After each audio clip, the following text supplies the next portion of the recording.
Première année, oui. Ouais. Qu'est-ce que... donc il y a 1, 2, 3, 4, il y a 4 rangées dedans. 4 rangées dedans.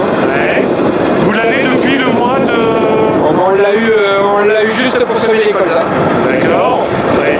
Alors vous me disiez, moi ma problématique en fait c'est que j'ai des terres très argileuses. Sur une partie de mon exploitation qui est située à 30 km d'ici.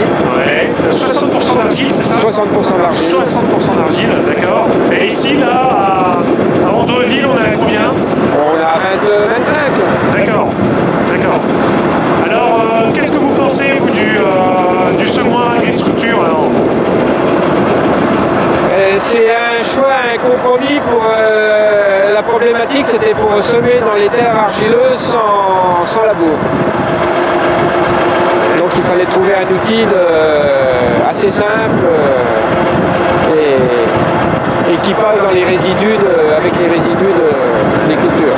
Alors vous me disiez, oui, oui, j'ai déjà semé du colza et là il est élevé, hein, oui. Forcément, on est au mois d'octobre. Et là c'est réussi. C'est réussi. Ah oui. Vous avez semé du colza derrière du blé? Derrière d'orguière, derrière du blé. D'accord. D'accord. Au niveau réglage de l'appareil, alors, c'est simple là, l'agristructure? C'est un outil simple, peut-être un peu... Bon, il faut être vigilant pour avoir un terrain bien préparé, ah oui? bien plat. D'accord. Bien plat, puisqu'il n'y a pas d'articulation, il n'y a pas de... D'accord. En fait, c'est un semoir sulky Reguline au-dessus, hein? Oui. C'est ça? Avec donc ici les deux cardans qui vont à la roue squelette gauche et il y a aussi une roue d'entraînement squelette à droite. Hein? Donc ça descend derrière la dent. Voilà. Ici à l'arrière on a des disques pour recouvrir la dernière rangée. Et les autres rangées en fait sont recouvertes par le flux de terre. Par le flux de terre de la rangée suivante. D'accord. Ici à l'arrière on a le rouleau Farmflex, ouais. Ça va plus bien? Oui, on avait hésité sur un rouleau est-ce que c'était bien d'avoir un rouleau à l'arrière ou pas, parce qu'on avait peur qu'en terre collante que ça gêne.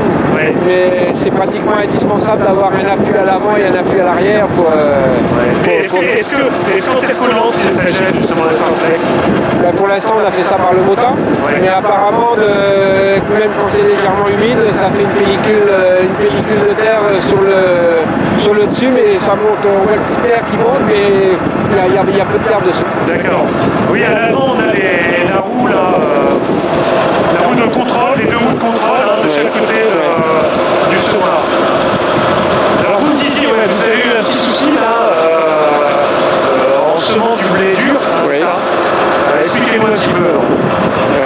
Au lieu de mettre 135, 140 kg, on est tombé en moyenne, on est à 100 kg. D'accord. Ça n'a pas de... Ouais, alors on voit en fait au niveau des ergots, là, de la distribution, on voit en fait des grains qui restent collés hein, sur l'ergot. Sur l'ergot, et comment ça se fait ça?